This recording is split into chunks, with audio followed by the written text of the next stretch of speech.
Rafale രേഖകൾ സംബന്ധിച്ച കേന്ദ്ര സർക്കാരിന്റെ ആരോപണങ്ങൾ ശരിയല്ലെന്ന് the Hindu publications group chairman N Ram. പ്രസിദ്ധീകരിച്ച രേഖകളൊന്നും മോഷ്ടിച്ചവയല്ല. എല്ലാ തരത്തിലും ദുരൂഹമാണ് റഫാൽ കരാർ. കരാറിനെക്കുറിച്ച് നടന്ന സമാന്തര ചർച്ചകളെല്ലാം ജനങ്ങളെ അറിയിക്കുകയാണ് ദി ഹിന്ദു ചെയ്തതെന്നും എൻ റാം MediaOneനോട് പറഞ്ഞു. Yes, I followed the news and they said we didn't publish any stolen documents. We didn't pay for any documents.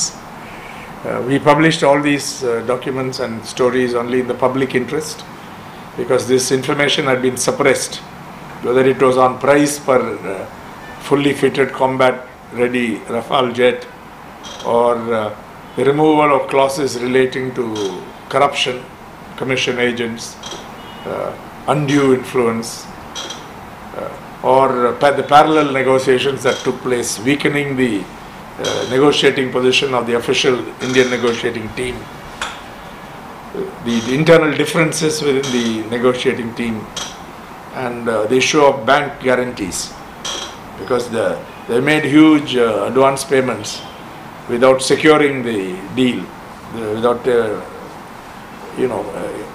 including provisions for financial prudence. Because 60% of the payments or advance payments made 18 months before the first aircraft arrives, due to arrive in September this year. So these were concerns raised from within, and because they had parallel negotiations, every time the negotiators took a firm position and pressed the French side, they were able to say, no, this is already decided.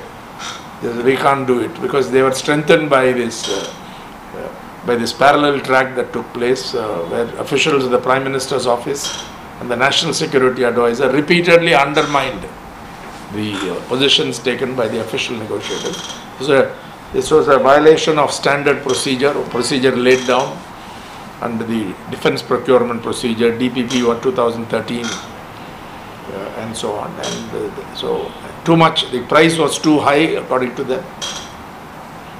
So all these issues came in, and there's no explanation for why the anti-corruption clauses had to be removed. It means has Dassault given commissions? Did it use undue influence? I think Mr. Antony has gone on record saying that some irregularities were there earlier, and even some BJP MPs had complained, which is why they didn't go forward. So we have to probe into that. What were these irregularities? And so on. Mr. A.K. Antony, then Defence Minister, has recently gone on record. It has not been explained reported in detail, but I saw that. So my comment is we stand by our stories, what has been published. We have the right to publish this. These are not stolen documents. We did not pay anything for it.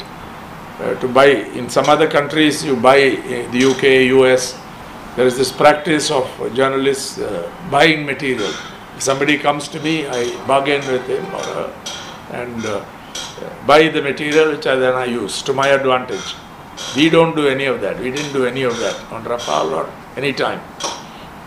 Even earlier we did WikiLeaks. So we are fully protected by Article 19(1)(a) of the Indian Constitution, the fundamental right to freedom of speech and expression. There are certain reasonable restrictions in the law itself, in the provision itself, but this doesn't come under that. And we are also protected by Section 8(1)(i) and 8(2) of the Right to Information Act, which has overtaken this obnoxious statute called the Official Secrets Act of 1923. Rafale അഴിമതി സംബന്ധിച്ച ഫയലുകൾ മോഷ്ടിക്കപ്പെട്ടു എന്നത് ഏറെ പഴകിയ ആരോപണമാണെന്ന് N Ram. ഫയലുകൾ മോഷ്ടിച്ചതാണെന്ന് പറയുന്ന കേന്ദ്ര സർക്കാർ അതിലെ വിവരങ്ങൾ തെറ്റാണെന്ന് പറഞ്ഞിട്ടില്ല.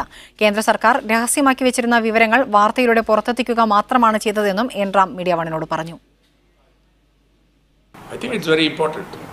What we published had to be published because it was of great relevance to the whole controversy. It provided new information which was suppressed.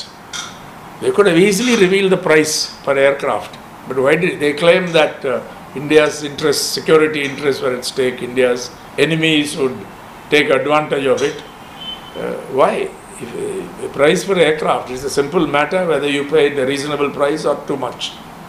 How does that affect your national security? It only affects the fate or the interest, the reputation of the government, whether you got the best deal, whether it was a clean deal. whether you short-circuited the procedure laid down. So why did you do it? So they took shelter behind confidentiality, the national interest and so on, security, national security interest. We don't buy that. And this argument that these were stolen documents is an old argument. We saw that in the United States when the Pentagon Papers were published in the 1970s, or when the Watergate affair was investigated, Watergate scandal, or even more recently WikiLeaks, when they made available all those US embassy cables in various countries. The New York Times, The Guardian, Washington Post, German newspapers, even the Hindu, we all published it. The Hindu published all the embassy cables relevant to India and Pakistan. Some others also did it. Then also the US State Department said this was stolen information, stolen documents. But they said we won't confirm or deny the authenticity of this. But here, unintended perhaps, by saying that these are stolen documents and we'll take action, they have authenticated our documents. Not that there is any doubt, but they have said that these are the real copies of the documents. They have not contested the authenticity of the documents. And we say readers can make up their mind. It's there. The articles speak for themselves, the documents speak for themselves. I don't have to explain specially what's there because it's fairly comprehensive based on whatever we have. മാധ്യമ പ്രവർത്തനത്തെ പേടിപ്പിക്കുന്ന ഒരു പ്രവണത നിലവിലുണ്ട്. അജണ്ടകളുടെ ഭാഗമായി വരുന്ന വാർത്തകൾ നിരവധിയാണ്. ചില മാധ്യമങ്ങൾ ഇതിന് പൂർണ്ണമായും വഴങ്ങുന്ന അവസ്ഥയുണ്ടായിട്ടുണ്ട്. എങ്കിലും മലയാളം ഉൾപ്പെടെയുള്ള ചില മാധ്യമങ്ങൾ അതിൽ നിന്ന് മാറി ചിന്തിക്കുന്നുണ്ട്. അതിൽ സന്തോഷമുണ്ടെന്നും എൻറാം മീഡിയ വണ്ണിനോട് പറഞ്ഞു. Yes, I think there is a climate of fear, particularly under this government. And some of it is unnecessary because they themselves censor themselves. And there's a lot of propaganda, particularly on TV news channels. There are some which specialize in it. After this attack on Balakot, you could see the jingoism and all kinds of propagandistic coverage on TV channels, but to some extent in the press also. But press is better off, printed press.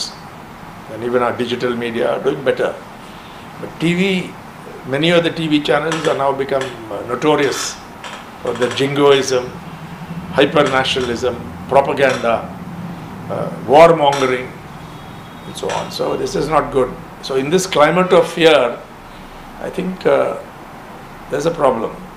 And otherwise, I think more would have come out on Rafale sooner. I'm not in full-time journalism now. I do other things. I've written books and I work at the board level here. But if I was able to get this material, why did not full-time journalists, especially defense correspondents and others, not get hold of it? And so, but during the Bofors days,